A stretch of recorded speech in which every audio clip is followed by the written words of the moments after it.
Hello friends, मेरा नाम मलिक मोहम्मद सलीम और मैं ilmonline.com की तरफ से आज हम सीखेंगे प्रो शो प्रोड्यूसर की नेक्स्ट क्लास। इसमें हम प्रो शो प्रोड्यूसर की प्रेफरेंस और प्रोजेक्ट सेटिंग के बारे में डिस्कस करेंगे कि इसकी जो बेसिक सेटिंग है, प्रोजेक्ट सेटिंग है, वो हम कैसे कर सकते हैं, या इसके इंटरफेस की, इसके जो भी इसके अंदर ऐड किया गया है उसकी हम सेटिंग कैसे कर सकते हैं। तो सबसे पहले हम आएंगे एडिट के अंदर। इसके अंदर है ये प्रेफरेंसेस का टैब, इसको ओपन करेंगे। इसके बाद फ्रेंड्स ये कुछ ऑप्शंस हैं, इनको आप डिसेबल और इनेबल कर सकते हैं जस्ट एक चेक की मदद से।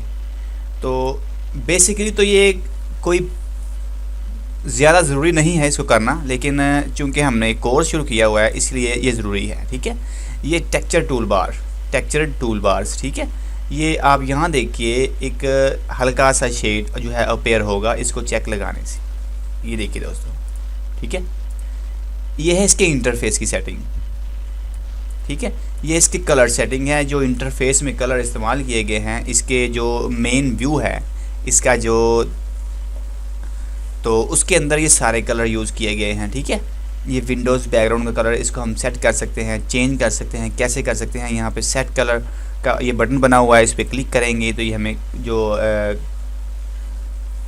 कलर की विंडो है ये ओपन हो गई है। यहाँ से हम कोई भी कलर चूज़ कर सकते हैं। अगर आप कोई सिंपल कोड देना चाहते हैं तो यहाँ पे वो कोड टाइप कीजिए और वो कलर यहाँ से सिलेक्ट हो जाएगा। ठीक है, तो ये कलर हम कर सकते हैं। ये हेडर्स का कलर है, ये हेडर टेक्स्ट का कलर है। ठीक है, ये सारी चीज़ें इसके अंदर ऐड की हैं।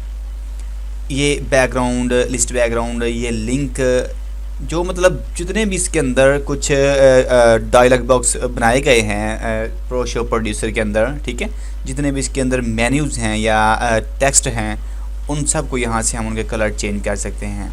ठीक है, उसके बाद आता है एक्सटर्नल एप्लीकेशंस। फ्रेंड्स ये बहुत ही जो है अच्छी चीज़ है, ये एक्सटर्नल एप्लीकेशन, ये बहुत एक यूनिक चीज़ है। यहाँ से आप फ़ोटोज़, ठीक है, चूँकि हम फ़ोटोज़ पे काम करेंगे इसके अंदर, तो फ़ोटोज़ को एडिट करने के लिए यहाँ से आप कोई अपना third party editor, photo editor जैसे कि एडोब फोटोशॉप है, वो आप यूज़ कर सकते हैं। इससे कैसे करेंगे, ब्राउज़ में आएंगे हम। ठीक है, यहाँ से हम उसको वो एप्लीकेशन का पाथ दे देंगे जहाँ पे वो आपकी एप्लीकेशन पड़ी हुई है। ठीक है, ये वाली हमें पाथ दे दिया। अब जब भी हम यहाँ पे कोई फ़ोटो यहाँ पे स्लाइड लिस्ट में ऐड करेंगे तो हम उस फ़ोटो को कुछ क्रॉप करना चाहें या उसका कलर चेंज करना चाहें या उसको कट पेस्ट करना चाहें या उसके अंदर कोई भी एडिटिंग करना चाहें, तो हम इस फ़ोटो पे राइट क्लिक करके हम उसकी एडिटिंग में जाएंगे। ठीक है, उसके बाद वो फ़ोटो ऑटोमेटिकली एडोब फोटोशॉप के अंदर ओपन होगी। ठीक है, उसके बाद जब आप इसमें एडिटिंग, फ़ोटोशॉप में एडिटिंग करने के बाद उसको सेव करेंगे वो ऑटोमेटिकली यहाँ पे जो उसकी अपडेटिंग होगी वो यहाँ पे फ़ोटो की आ जाएगी। ठीक है, उसके बाद यहाँ पे एक है वीडियोज़ एडिटर। ठीक है, यहाँ पे हम कोई भी वीडियो एडिटर ऐड कर सकते हैं कि अगर हम क्लिप्स पे काम कर रहे हैं तो उस क्लिप्स को छोटा करने के लिए या उसकी स्पीड, ड्यूरेशन, कुछ भी उसके अंदर एडिटिंग करने के लिए हम इस वीडियो एडिटर को इस्तेमाल करेंगे। तो जब हम इस वीडियो एडिटर पे काम करेंगे, इस वीडियो को सेव करेंगे, तो वो ऑटोमेटिकली वो फाइल यहाँ पे सेव होगी हमारी। ठीक है, बजाय किसी और सॉफ्टवेयर में जाके उसको ओपन करके उसके अंदर एडिटिंग करके फ़ाइल को सेव करें, फिर उस फाइल को यहाँ पर रिप्लेस करें, ये सारे मेथड से जो है ना इंसान की जान छूट जाती है। अब आ गया म्यूज़िक एंड साउंड एडिटर। यहाँ पे हम एक ऑडियो एडिटर सॉफ्टवेयर ऐड कर सकते हैं। ठीक है, ये भी एक बहुत चीज़ है, क्योंकि कोई भी स्लाइड क्रिएट करनी हो तो उसके लिए ऑडियो की ज़रूरत तो पड़ती रहती है, और ऑडियो एडिटिंग भी 99% जो है ज़रूरी होता है एडिटिंग करना। ठीक है, तो यहाँ पे हम वो एडिटर ऐड करेंगे, जो भी आपका फेवरेट हो या आपको यूज़ करना आता हो वो आप एडिटर इसके अंदर ऐड कर सकते हैं। ये हमने ऐड कर लिया इसके अंदर। ठीक है, तो इसके अंदर अब एक्सटर्नल एप्लीकेशन ऐड हो गई हैं। इस सॉफ्टवेयर में रहते हुए हम फ़ोटो एडिटिंग किसी और सॉफ्टवेयर में कर सकते हैं, वीडियो एडिटिंग किसी और सॉफ्टवेयर में कर सकते हैं, म्यूज़िक ऑडियो एडिटिंग हम किसी और सॉफ्टवेयर में कर सकते हैं। वहाँ पे एडिटिंग करने के बाद हम जस्ट सेव करेंगे, फाइल हमारी इस जो हमारा बेसिक टाइमलाइन है उसके अंदर ऑटोमेटिकली अपेयर हो जाएगी। ठीक है, उसके बाद ये कीवर्ड्स है, यहाँ से आप कीबोर्ड्स के जो शॉर्टकट्स हैं वो चेंज कर सकते हैं, ठीक है। प्रीवियस स्लाइड की, नेक्स्ट स्लाइड की, रिटर्न टू मेन्यू की, पॉज एंड प्ले की, स्टॉप की, फुल स्क्रीन की, वॉल्यूम अप डाउन, एवरीथिंग, ठीक है।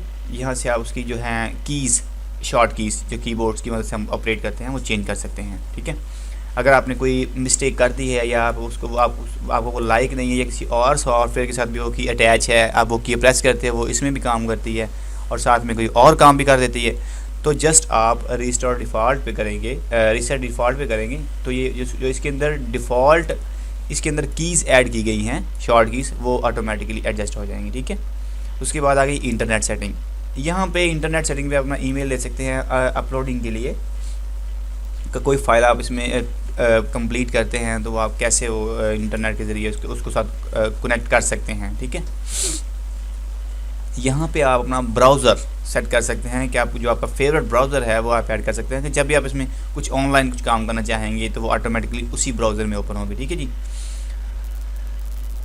उसके बाद हमारी नेक्स्ट ऑप्शन है, इसके अंदर कुछ ऑटो चीज़ें दी गई हैं।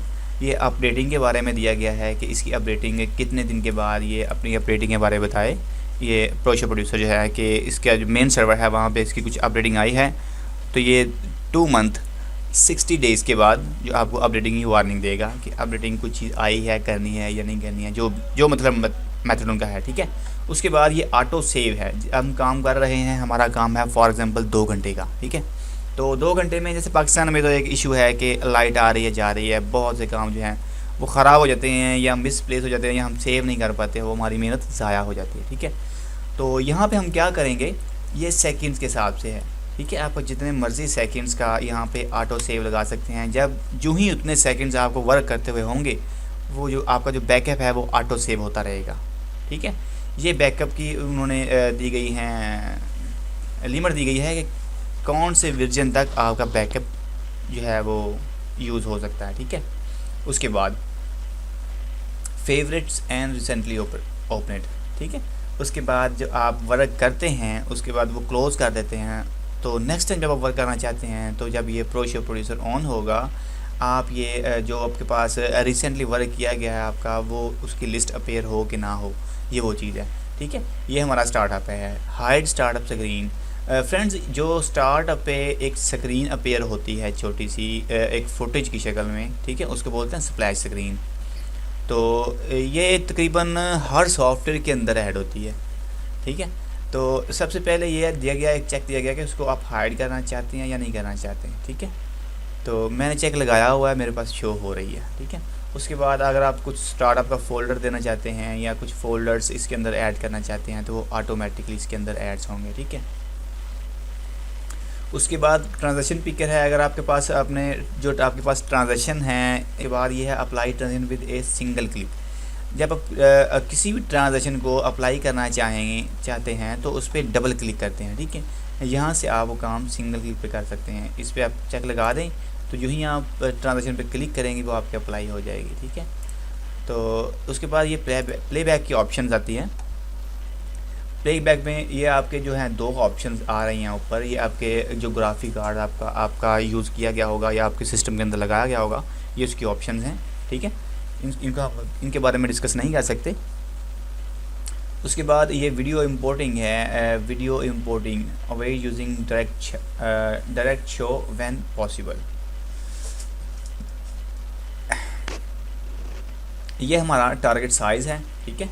मैक्सिमम जो HD में आता है और ये जो SD में आता है नॉर्मल में वीडियो साइज़ में, ठीक है। यहाँ से आप रेंडरिंग का साइज़ जो है वो चेंज कर सकते हैं, ठीक है। उसके बाद ट्रांजैक्शन एज है, कलर प्रोफाइल है, प्रीव्यू, ये कुछ ख़ास नहीं है इसलिए हम इनके बारे में डिस्कस नहीं कर रहे।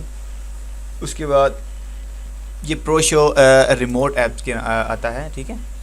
इसमें भी कुछ चीज़ें ऐसी दी गई हैं जो हम जो है अपनी मोबाइल फ़ोन या टैबलेट वगैरह उनके साथ इसको अटैच कर सकते हैं, ठीक है।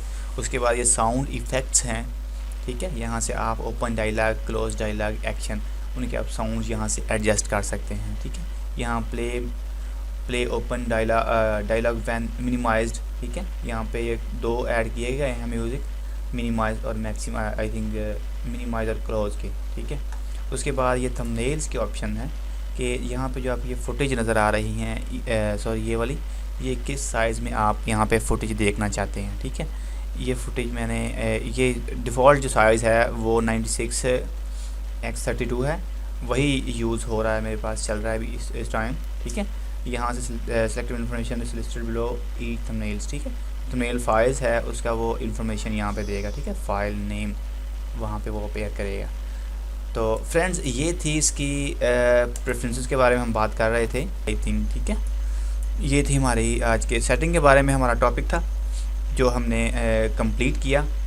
उसके बाद फ्रेंड्स हम आएंगे इंशाल्लाह नेक्स्ट कोर्स में। तब तक के लिए इजाज़त दीजिए, अल्लाह हाफिज़।